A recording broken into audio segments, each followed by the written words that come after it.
ಆದಿಚುಂಚನಗಿರಿಯ ಶ್ರೀ ಗಂಗಾಧರೇಶ್ವರ ದೇವರ ರಥದ ಚಕ್ರಕ್ಕೆ ಇಂದಿಗೂ ಬಲಿಯನ್ನ ಹಾಕುವವರು ಚೇಳೂರಿನವರು.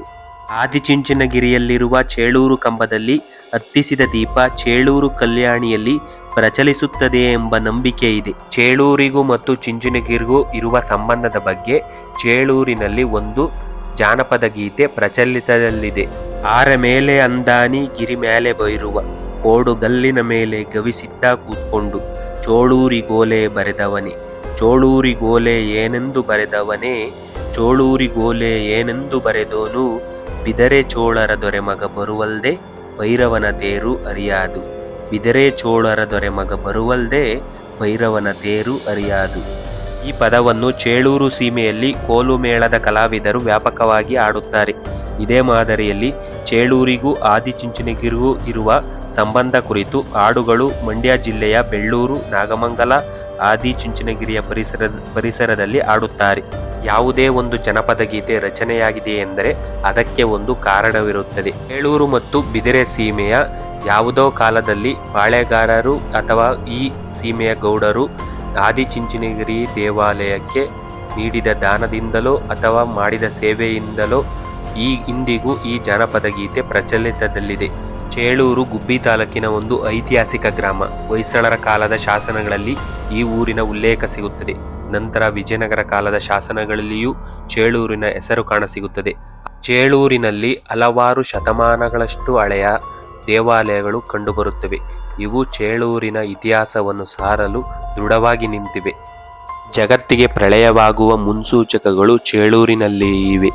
ಚೇಳೂರ ಊರ ಬಾಗಿಲ ಮೇಲಿರುವ ಕಲ್ಲು ಕೋಳಿ ಕೂಗಿ, ಚೇಳೂರಿನ ಪುರಾತನವಾದ ಕಲ್ಯಾಣಿ ತುಂಬಿ, ಮರಳಿನಿಂದ ನಿರ್ಮಾಣವಾದ ಬಸವಣ್ಣ ಉಡ್ರಿಕೆ ಹಾಕಿದ್ರೆ ಪ್ರಳಯ ಆಗುತ್ತೆ ಅಂತ ಇಲ್ಲಿನ ಜನಪದ ನಂಬಿಕೆ ಮತ್ತು ಕೈವಾರ ತಾತಯ್ಯನವರು ತಮ್ಮ ಯತೀಶ್ವರ ಗ್ರಂಥದಲ್ಲಿ ಉಲ್ಲೇಖ ಮಾಡಿದ್ದಾರೆ ಎಂದು ಇಲ್ಲಿನ ಸ್ಥಳೀಯರು ನಂಬುತ್ತಾರೆ. ಈ ಪ್ರಳಯದ ಮುನ್ಸೂಚಕಗಳ ಬಗ್ಗೆ ನಾನು ಒಂದು ವಿಡಿಯೋ ಫುಲ್ ಮಾಡಿದ್ದೀನಿ. ಅದರ ಲಿಂಕು ಡಿಸ್ಕ್ರಿಪ್ಷನ್ನಲ್ಲಿದೆ, ಹೋಗಿ ವೀಕ್ಷಿಸಿ. ಈಗ ವಿಷಯಕ್ಕೆ ಬರೋಣ. ಚೇಳೂರಿನಲ್ಲಿ ಪುರಾತನ ಕಾಲದಿಂದಲೂ ಒಂದು ಭೈರವನ ಗುಡಿ ಇದೆ. ಚೇಳೂರಿನ ಪುರಾತನವಾದ ಕಲ್ಯಾಣಿಯ ಪಕ್ಕದಲ್ಲೇ ಈ ದೇವಾಲಯ ಇದೆ. ಇಂದು ಹೊಸದಾಗಿ ದೇವಾಲಯವನ್ನು ಪುನರ್ ನಿರ್ಮಾಣ ಮಾಡಲಾಗುತ್ತಿದೆ. ಡಾಕ್ಟರ್ ಚಿಕ್ಕಣ್ಣ ಎಣ್ಣೆಕಟ್ಟೆಯವರ ಚೇಳೂರು ಸೀಮೆ ಸಮಾಜ ಸಾಂಸ್ಕೃತಿಕ ಇತಿಹಾಸದ ಪುಸ್ತಕದಲ್ಲಿ ಇದರ ಬಗ್ಗೆ ಹಲವಾರು ಮಾಹಿತಿಗಳು ಸಿಗುತ್ತವೆ. ಇದು ಚೇಳೂರಿನ ಭೈರವನ ಹಳೆಯ ದೇವಾಲಯ.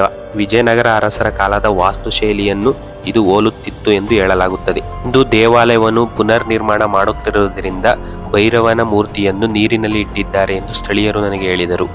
ಆದರೂ ಇಲ್ಲಿ ಭೈರವನ ತ್ರಿಶೂಲಕ್ಕೆ ಮತ್ತು ಮೂರ್ತಿಗೆ ಪೂಜೆ ನಡೆಯುತ್ತಿದೆ. ಆದಿಚುಂಚನಗಿರಿಯ ಶ್ರೀ ಕಾಲಭೈರವ ದೇವರ ವಿಗ್ರಹ ಮತ್ತು ಚೇಳೂರಿನಲ್ಲಿರುವ ಭೈರವನ ವಿಗ್ರಹ ಎರಡರಲ್ಲೂ ಸಾಮ್ಯತೆ ಇದೆ ಎಂದು ಇಲ್ಲಿನ ಸ್ಥಳೀಯರು ಹೇಳುತ್ತಾರೆ. ನೀವು ಸೂಕ್ಷ್ಮವಾಗಿ ಗಮನಿಸಿದರೆ ಹಿಂದೆ ಚೇಳೂರಿನ ಭೈರವನ ಮೂರ್ತಿಯ ವಿಗ್ರಹದ ಫೋಟೋ ಇದೆ ನೋಡಿ. ಈ ವಿಗ್ರಹವನ್ನು ಮತ್ತು ಚುಂಚನಗಿರಿಯ ಕಾಲಭೈರವನ ವಿಗ್ರಹವನ್ನು ನೋಡಿದರೆ ಸಾಮ್ಯತೆ ಇರುವ ಸಾಧ್ಯತೆ ತುಂಬ ಇದೆ. ದೊಡ್ಡಮ್ಮ ಚಿಕ್ಕಮ್ಮ ಈ ಅಮ್ಮಗಳಿಗೆ ಆದಿಚುಂಚನಗಿರಿಯ ಗಂಗಾಧರೇಶ್ವರ ಸ್ವಾಮಿಯೊಂದಿಗೆ ಬಾಂಧವ್ಯ ಕಲ್ಪಿಸಲಾಗುತ್ತದೆ ಮತ್ತು ಚೇಳೂರಿನ ಗುರಿಕಾರ ವಂಶಸ್ಥರು ಮತ್ತು ಈ ದೇವಾಲಯದ ಪೂಜಾರಿಗಳಾದ ಎಣ್ಣೆಕಟ್ಟೆ ವನ್ನಸಿದ್ದಯ್ಯ ಆದಿಚುಂಚನಗಿರಿಯ ಶ್ರೀ ಗಂಗಾಧರೇಶ್ವರ ಜಾತ್ರೆಯ ಆಚರಣೆಯ ಪ್ರಮುಖ ಪಾತ್ರ ವಹಿಸುತ್ತಾ ಬಂದಿದ್ದಾರೆ.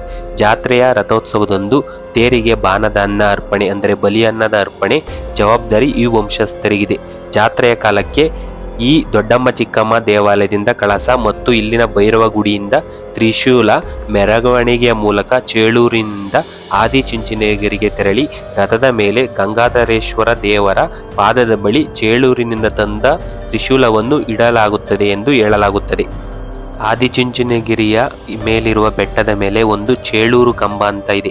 ಚೇಳೂರಿಗೂ ಆದಿಚುಂಚನಗಿರಿಗೂ ಸಂಬಂಧ ಕಲ್ಪಿಸುವ ಚೇಳೂರು ಕಂಬದ ಜೊತೆಗೆ ಆದಿಚುಂಚನಗಿರಿಯಲ್ಲಿ ಚೇಳೂರು ಕಂಬದಲ್ಲಿ ಹತ್ತಿಸಿದ ದೀಪದ ಬೆಳಕು ಚೇಳೂರಿನ ಬಾವಿಯಲ್ಲಿ ಪ್ರಜ್ವಲಿಸುತ್ತದೆ ಎಂಬ ನಂಬಿಕೆ ಇದೆ.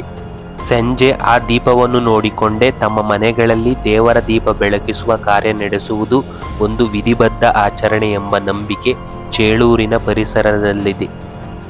ಈಗ ಚೇಳೂರಿನಲ್ಲಿ ಕಟ್ಟುತ್ತಿರುವ ಶ್ರೀ ಭೈರವನ ದೇವಾಲಯವನ್ನು ಆದಿಚುಂಚನಗಿರಿಯ ಮುಂದಾಳತ್ವದಲ್ಲೇ ಕಟ್ಟಲಾಗುತ್ತಿದೆ. ಒಟ್ಟಾರೆ ಚೇಳೂರಿಗೂ ಮತ್ತು ಆದಿಚುಂಚನಗಿರಿಗೂ ಒಂದು ಅವಿನಾಭಾವ ಸಂಬಂಧವಿದೆ. ಯಾವುದೋ ಕಾಲಘಟ್ಟದಲ್ಲಿ ಆದಿಚುಂಚನಗಿರಿಗೂ ಮತ್ತು ಚೇಳೂರಿಗೂ ಬೆಸೆದ ಬಂಧ ಇಂದಿಗೂ ಮುಂದುವರೆದುಕೊಂಡು ಬಂದಿದೆ. ಮುಂದಿನ ವಿಡಿಯೋದಲ್ಲಿ ಚೇಳೂರಿನಲ್ಲಿರುವ ನಮ್ಮ ನೆಲಮೂಲ ಸಂಸ್ಕೃತಿಯ ಮಡಿಕೆ ಆರಾಧನೆ ಬಗ್ಗೆ ಹೇಳುತ್ತೀನಿ. ನಮ್ಮ ಪ್ರಕೃತಿ ಪ್ರಯಾಣಿಕ ಯೂಟ್ಯೂಬ್ ಚಾನಲ್ ಅನ್ನು ಸಬ್ಸ್ಕ್ರೈಬ್ ಮಾಡಿ. ಅರಸಿ ಆರೈಸಿ ಪ್ರಕೃತಿಯ ಪರಮಾತ್ಮ. ಧನ್ಯವಾದಗಳು.